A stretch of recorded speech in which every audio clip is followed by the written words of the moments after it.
time frame. Right. Well, and that's something to keep in mind. So like as a little subculture, the PDA subculture, and I can speak to this for myself as well, and like a lot of parents experience this. Part of the reason why it's such a hot topic or a hot discussion point is that we basically, if we are I mean, we're really lucky if we don't run into most of our friends and associates not somehow misunderstanding us when we try to talk about our needs and when we try to talk about what's happening. Like when I first discovered PDA and I was like, wow. I mean, first of all, I cried because actually it freaked me out. The thought, I had always this idea in mind that somehow I would be able to like resolve my PDA triggers to where they weren't triggering me anymore. I didn't have a name for them at that time. I didn't have like, I just knew what was happening with me and that it was very frustrating and debilitating. And so when I discovered the PDA label, it actually kind of grieved me because I was like, great, like, so this is what I'm dealing with. And then I took some time to like get to know the community because I realized, oh, there's people who've known about this a lot longer and they have had time to like try to make changes in their lifestyle, try to accommodate it. And so I found hope, in learning from people that were further along. But in that process, here I was along the way trying to share my experiences and share, like when I was telling my friends, for instance, or even my ex, I was like, I need to back off. Like all they saw in my life so far was me not showing up, not showing up to things I committed to, not showing up emotionally enough, not showing up. I was always just collapsing, collapsing, collapsing. So for me to say to them, and I understand their point of view on it, but for me to say to them, like, I have to show up actually less in order to eventually be present, that freaked them out. And I got a lot of judgment and I got a lot of criticism and a lot of assumptions about my intentions that were very inaccurate, but my needs were so contradictory that they could not see how those two things could exist at the same time. Like, yes, I care about you, but in order for me to care about you long term, I have to take space for a long time right now. I have to heal my relationship to myself. I have to heal my relationship on the assumptions I've made about what I can do and how I can do it. And so we're used to that. I still have to explain to my mom why certain approaches, she assumes things. And I'll make this my last example. I posted something on Facebook about my kids' swearing, and I was laughing about it because I shared how, I don't chastise my kids a lot at home about their language. I will mention it in very low arousal ways. Um, I don't I don't get on them. I don't focus on it, I guess I should say. And I was laughing because the kids, when they would go to her place, they don't swear. And I'm like, yeah, that's to me, that's actually progress that they are able to on their own. I'm not threatening them. I'm not hovering like punishments over them. They could see because of the advice I gave them as a peer. I approached them like a friend and I said, hey, look, not everybody interprets the same way you do. Not everybody feels the same way when you say certain words. So when you're around certain people who are more sensitive or you're around strangers, can you please pull back and not use that kind of language just in case? Because they might think something of you that's not true. And that's them, but still we want to be mindful that we don't hurt other people accidentally. And so they then applied that themselves. And so when I commented on that on Facebook, I made a total joke out of it because the PDA community gets it. But I was like, hey, look, it looks like it's working. My kids swear at home, but they don't swear with grandma. And then my mom commented and she's like, she's like, grandma here, I think it's very disrespectful that they swear at home as well. And I like hid her comment because it triggered me. Because again, I felt misunderstood. It's like, just because I'm backing off of something doesn't mean I don't care about it. I'm backing off on it so that my kids can actually feel like it's not a big deal so that they don't feel threatened by it. As soon as the perception is, this is really important, you have to pay attention, you have to not do this, then they're more reactive, whatever that looks like for them. So that's the kind of stuff we're just constantly kind of having to explain ourselves. And, like other communities that are misunderstood, it's just like, it gets kind of like, then all of a sudden you're just reactive, react. So I'll just throw that out there that like, that's an element on our plate too. It doesn't excuse, it doesn't excuse stuff. I think it is important as an advocate, if you have a position of power, if you have a position of influence, that you do as much as you can, as you're able. But like, the burden is heavier. The burden is heavier on our plate to make room for as many people as possible so that we can have clarity and peace, actual peace, not just the perception of peace because we're only in an echo chamber, basically. Hmm. But just want to touch on the overrepresentation of white AFAB or women in PDA spaces. So when we say that they're overrepresented, we don't mean that there are no minority ever that ever Mm-hmm. like labeled themselves or like identified with themselves with PDA. It's just Mm-hmm. that when we, even if without taking making a large study, just by looking at the demographics even on Facebook groups, since Mm-hmm. Brooke has added me into some PDA groups, Mm-hmm. the like white people are overrepresented. And I Yes. want to touch why I think personally there's a lot of white parents of disabled children who do identify themselves with PDA and who find themselves to have their experiences related to in the PDA context. Mm-hmm. My point of view as to what I've observed is that white culture in the United States is very individualistic. Mm-hmm. So, for white families, a lot of families are expected to only count on their immediate family unit, and they don't necessarily overextend to the community at large unless they're part of some community groups. Mm-hmm. And so, when a white like family has a disabled children, it isolates them further from Mm-hmm. their peer support.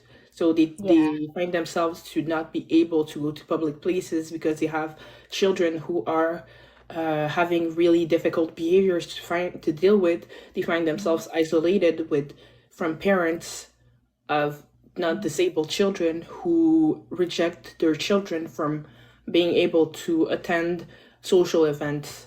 So Mm-hmm. when people who struggle with children who are having these difficult behaviors, Mm-hmm. and they find themselves in group, it's to them they can have like the first time an informal support network of Mm-hmm. people of like-minded Mm-hmm. situations. So a lot of them share situations about um, the difficult behaviors your child have. So Yeah.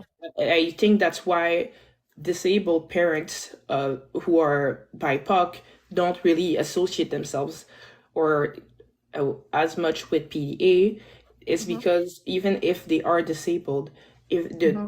they still have a lot of informal supports in their like the Mm-hmm. Latin American community or in the Black community because Right. we need to rely a lot more to people of our own race because we Mm-hmm. don't always know if like disabled racialized children will be Yeah. met with the same amount of respect and dignity if they Mm-hmm. are like um, taken care of by Mm-hmm. non-black individual or non-racialized individuals.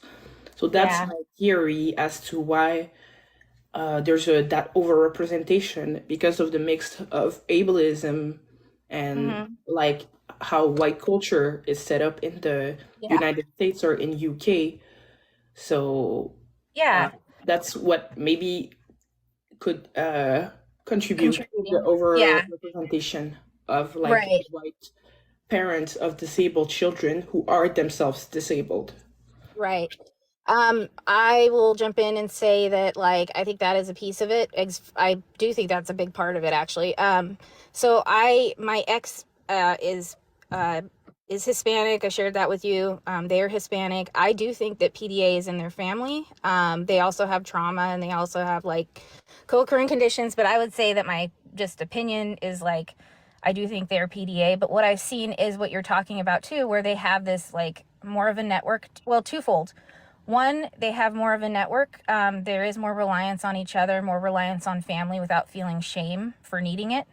The other is discomfort with mental health, discomfort as a culture with like trying to explain anything from a mental health perspective. I think it's perceived as sometimes as weakness or as an excuse. So there is sort of that alienation in general in the mental health community, or in, the relationship between the mental health community and the, BIPOC community is already pretty tense, or it's already pretty strained. So I think that, and then, like I said, there's things that like, we have, white culture has the privilege to try to, to talk about this more. If you're in a situation where you're just in, the more you're in survival mode, the less brain power you have to even troubleshoot stuff.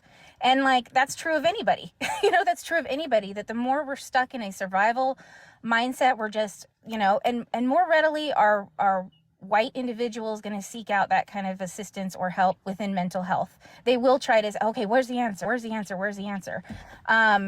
Because there's more, I don't know, maybe more confidence in it. But I'm just like, the whole world, I look at the whole world, or America, let's look at America, and I'm like, we're all sick. Like, we're all kind of sick in a different way. And I'm just like, I don't think that, oh man, I lost my train of thought. Sorry about that. No worries. But I do I kind think of like, we can be close to the yeah.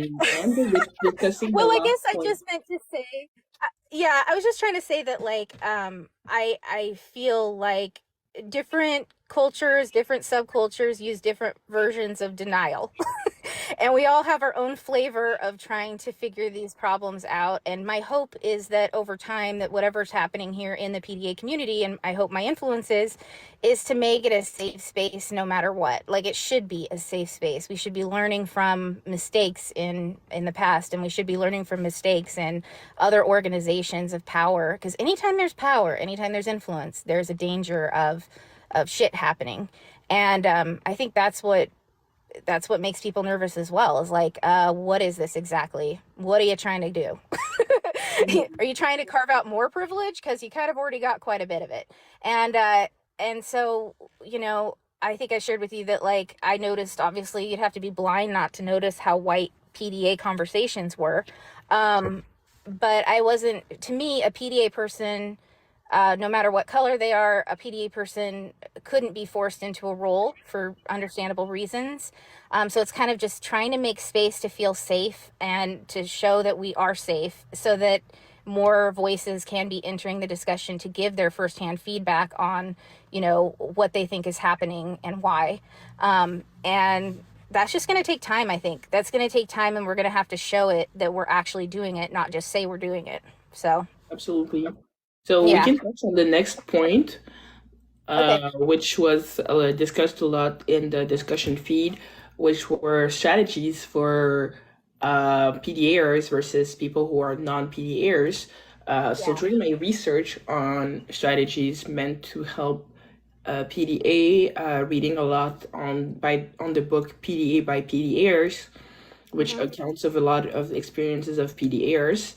Mm-hmm. Basically, what I noticed was that the framework of low demand, which is recommended to be able to deal with PTA, looks a lot like another framework that was like developed in the 1990s by Andrew McDonald. So it's called the low arousal approach, Yeah. and it's used to managing challenging behaviors in individuals with autism and other developmental disabilities. So it focuses on minimizing stimuli and arousal, which can Mm-hmm. lead to escalation of challenging behaviors. So I'll just go on top of my head, which some of the strategies, and I'll let you Mm-hmm. figure out if that rings a bell. Mm-hmm. So the first one would be environmental modifications. So adjusting the physical environment to minimize stimuli. So with Mm-hmm. perhaps light and sound, minimize clutter and visual distractions to provide like a sense of predictability. So let's say like writing a schedule on a board instead of communicating it. Mm-hmm. Non-confrontational communication, so using a calm and supportive voice, avoiding aggressive of or demanding tones. That includes providing simple and clear instructions, and there are preventative strategies like predictable routines, visual cues. Mm-hmm. There's a lot of de-escalation techniques that are being used to help regain a sense of calm and control during Mm-hmm. moments of heightened or arousal or distress, Mm-hmm. like providing sensory tools like a stress ball or fidget, Mm-hmm. opportunities for physical movement like stimming, and Mm-hmm. it takes account the personal needs of the individual by developing individual support plans based on the person's unique needs, triggers, Mm-hmm. and preferences in Right. collaboration with their caregivers, educators, and their healthcare professional. So I Mm-hmm. was reading all through that, and I'm like, Yeah. that sounds very familiar. And Yeah. knowing that it was developed to deal with people, like to help people with autism, intellectual disabilities, and Uh-huh. as well as traumatic brain injuries, I'm Right. wondering why is there such a lack of historical connection Mm-hmm. between that framework, which is the low Yeah. arousal developed in the 1990s Yeah. before PDA was proposed as a condition, Yeah. and the now low demand parenting and Right. approaches that we see on TikTok that many people want to profit of by selling Yeah. courses and Yeah. coaching. Right. Okay. Yeah, that's a great question. I was glad you introduced me to Chat. Well, no, I knew that Chat GPT could like do those things, but it kind of helped me when you showed you were doing it because I was like, I learn better if I'm given some concrete examples. I learn better from stories. I learn better from like hearing families talk and stuff. So sometimes the like scholarship or side of things when it's described secondhand is hard for me to absorb what that even looks like. But your examples you gave just now are really good. So I would say that I think the low arousal approach is great. It is. You're right. Like it's basically the concepts are basically the core of what low demand is. Um, if again, I apologize now, everybody, because I am getting tired. I'll have to go soon, or I'll just start spouting gibberish. Um, but if PDA is a unique neurotype with additional demands on top of typical demands where we're reacting, it's almost like an autoimmune disease. So like an autoimmune disease, our autoimmune disease is going to react, or like our not our autoimmune disease, our immunity is meant to protect us, right? And so if we're in a hostile environment, which I would say American culture right now is freaking hostile to pretty much everything that's healthy. Um, so in a lot of ways, everybody is kind of reacting to the fact that there is a lot of toxins, in the environment that is the American culture. But if someone has an autoimmune disease, then they're not only reacting to external things, they're reacting to themselves. And so that's kind of the additional layer that comes up with low demand parenting that gets, I would hope, I don't take courses. So I know some of the speakers that have shared enough of their information that I can say, yeah, that sounds like it sounds on point to supporting PDA. But some additional things that would come up for someone who is a child or an adult who's PDA, things that we react to that don't typically get reacted to are schedules. So whereas someone would find a schedule written out to be very comforting because they knew what to predict, they knew what was coming, it gave them a sense of safety for that reason, and they may even have a voice in that schedule. I'm not saying the hostility comes from being imposed upon them. I'm in charge of my own schedules, and I have to be careful how I write them. If I write them in such a way where it's like, it feels like boxes, I have to again, sorry, I'm getting tired, but um, I have to very carefully only allow myself so many boxed, scheduled things in my life, because even if there are things I like and enjoy and I'm choosing of my own free will, as soon as that thing goes into a box, it has a level of threat to it for me. And so what I've done to kind of work around that is and this came up in the adulting and PDA thing that I did with PJ Starling. He mentioned it as like a menu. So, and that's also a tool I know that's used with, many autistic, children, adults, is having a menu. The only distinction I'm making here is that instead of a schedule, the menu works better for us, because then we can, again, it opens up possibilities and makes us choice. What feels like uncertainty to one person ends up feeling freeing and enabling to another. Another thing is simple and clear directions can be triggering, which sounds counterintuitive or paradoxical, but simple, clear directions can feel confining. I know a lot of kids who, my kids included, like, schoolwork is complicated because I can adapt to all their other needs, but if I don't allow for them to shift in the moment, they need that ability to suddenly change course. So they'll change course, change course, change course. And it's hard. And it's why unschooling has worked for us, to let them go with their own flow, because even a homeschool environment where I can adapt everything to their sensory needs, or, all their other disabilities, I have to also allow for them to take their own course, which means that sometimes topics that I would like to cover with them just aren't going to get covered until it comes up naturally for them. Then also, let's see, routines. That's another one. There are some PDA people, it's in the minority though, that find routines a comfort. There's actually a higher percentage of us, just, off the top of my head, kind of unprofessional, throwing numbers out here, but a higher amount of us that find our own routines to be confining, just like a schedule would be. So it becomes very, very complicated, and maybe it's why this area has become so. I've been able to do it because for me, with my, what I would consider my PDA reactions, and then my autistic needs, and then my ADHD, like, plus I do have trauma around work, specifically employment, and not supporting my needs in a way that was, just working for me. I kind of am like, there's just more things that I can't do than there are things that I can do because of that.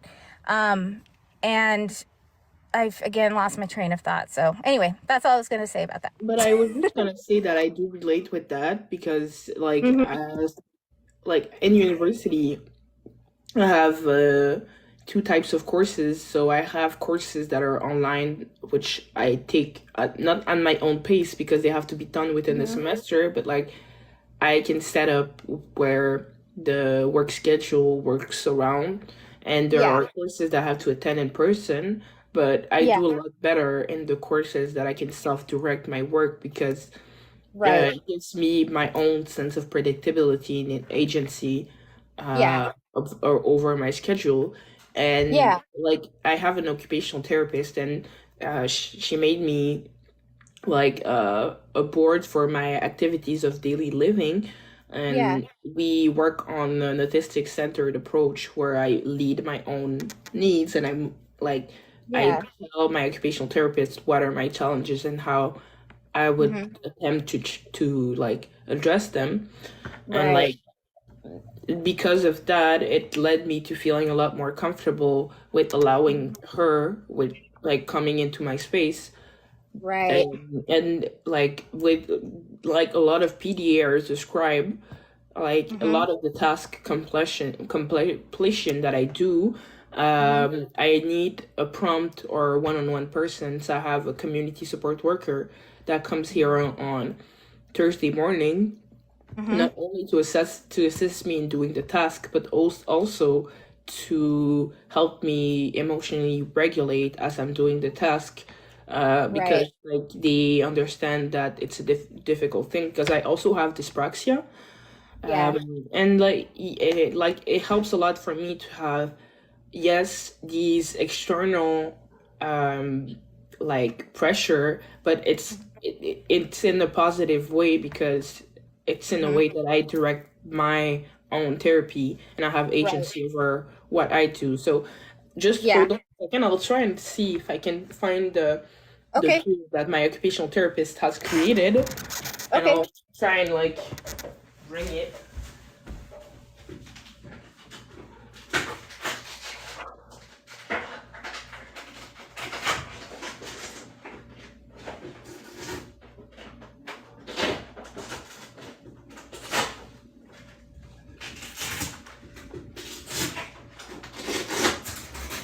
Okay.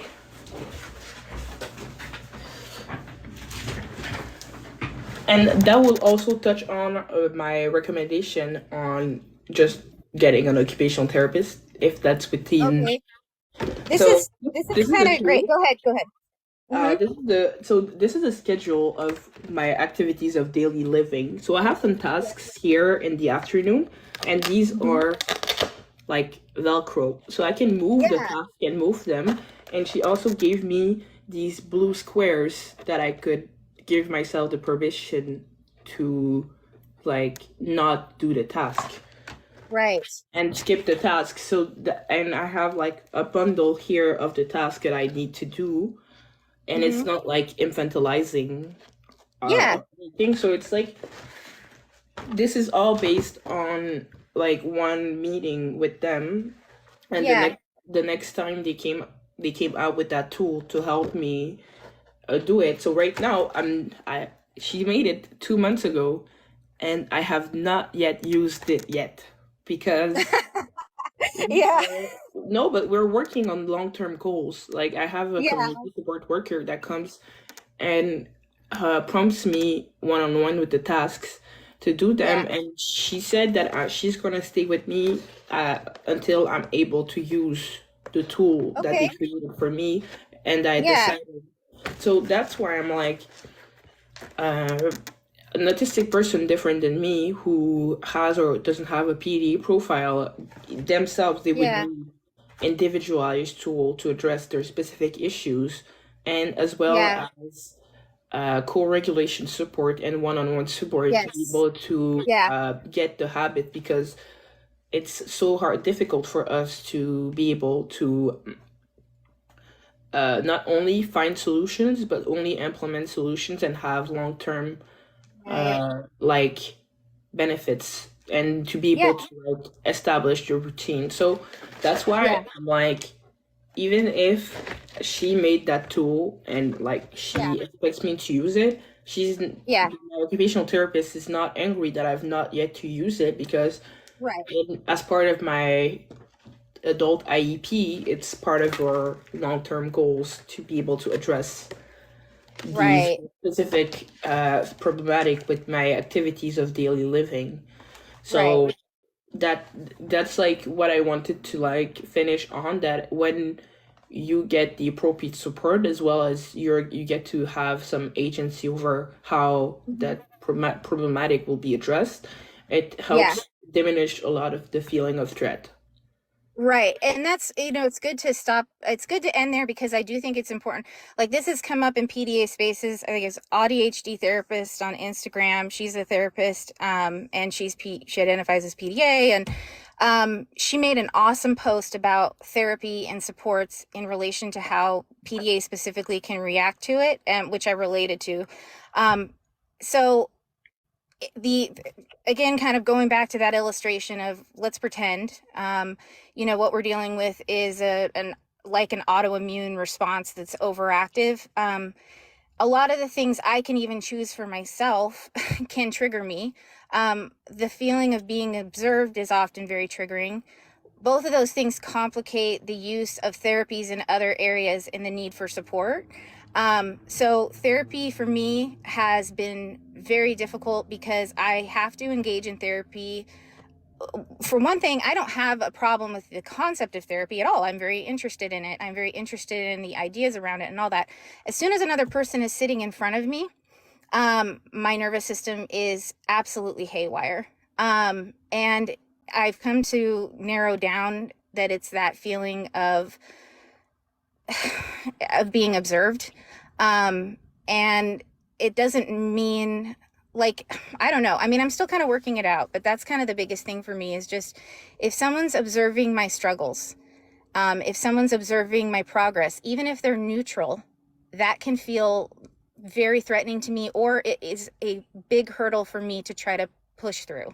Even if I can get through it and be like, okay, let me do some self talk. Like a lot of PDA hurdles involve self talk. Like, what is it that's going on here? And there's a lot of work that goes into that, trying to either figure out why something is triggering or trying to diffuse your own self. Like, I'm a safe person for myself. Like there's a Mhm. lot of that goes into it. And I guess I just wanted to say that, like, actually I created something. I'm not, and I'm not like tooting my own horn here.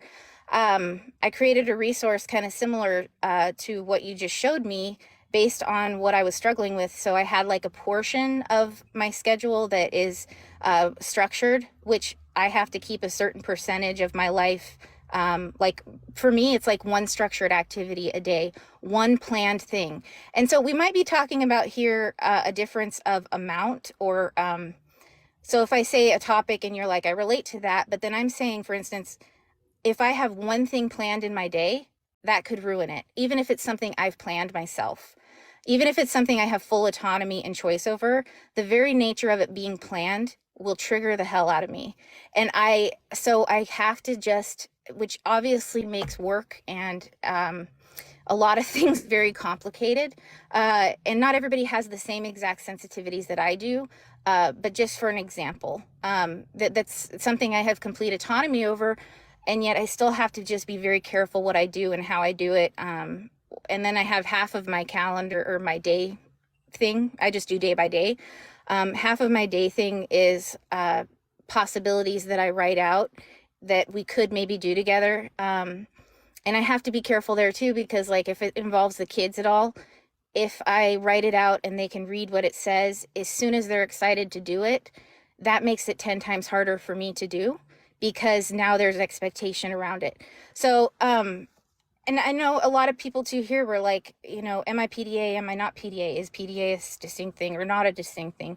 And I think it's fine. I'm kind of rambling, but I just don't want anybody to feel, again, I'm going to bookend this by saying what I said in the beginning. None of what I'm saying would ever be meant. I would never want it to be utilized, and I would fight it to the death, actually. I would never want whatever we're trying to talk about to be utilized to then exclude somebody else for if their needs were different, or it's not like we deserve this thing and you don't. Mhm. It's more of an issue of we're reacting possibly faster and more severe in specific things that are adding just an additional factor to what's going on.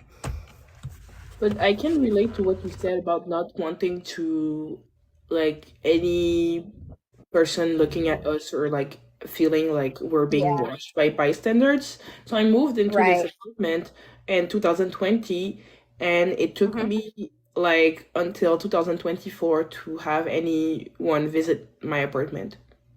Yeah. So it's like I Well, and relate to that I mean feeling that not too. even just physically. I'm also mean it like symbolically. Like if someone were from a distance to provide input or feedback, personally, I would have to be in a very strong place to be able to receive that kind of help or that kind of support, even if it was totally respectful or whatever. It is just like, it's just a hurdle, it's just a hurdle. Mhm. And I'll slow down and I'll let you end the however you feel like this should best I be ended. I'll go ahead and do it because I got to go to my kids soon. Yes, the only reason that I was able to allow myself to receive the help was that I was basically drowning and my apartment was a fire hazard. At that Yeah. point, I needed Yeah. like some intervention to not make myself in danger, and that's Right. because I did not want to be observed and I didn't want anyone to like look at my Judge. struggle and like, Yeah. but now I've slowly uh,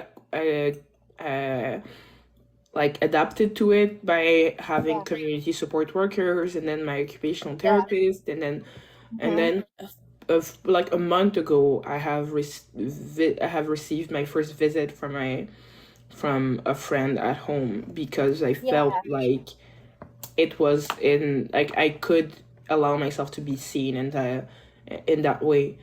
And so Hmm. that's what I want to like end on, since you're Okay. telling me that you have responsibilities, but Well, I I I'm want open. to Oh, go ahead. Sorry. I want to give you a place for self promotion. Um, Oh, right. The thing even that if I, you're not funny comfortable little with that. triggers. Yeah, no, so I'm working on a book with Sally Cat. It's going to be called Hidden PDA. I'm not exactly sure when we'll be done, but she's done a really good job of like leading the charge on, us getting that completed. But that's why it like started from one direction.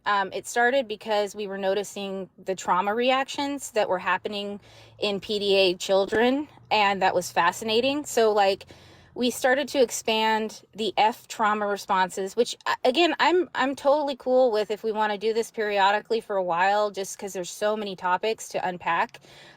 I'd be open to it every couple weeks or every whatever works for either of us. But I think that yeah, the book itself then expanded into like, hey, there's a lot of like basically we need a place to bring up all these topics and to provide a response to it. It's not again trying to win the argument, win the debate. It's just like there's to find a place of centralized information. So we're writing the thing and then we're running it by like Diane Gould has agreed to read through it and give some ideas. uh uh oh, I wrote her name down, hold on. Libby Hills contributed a portion.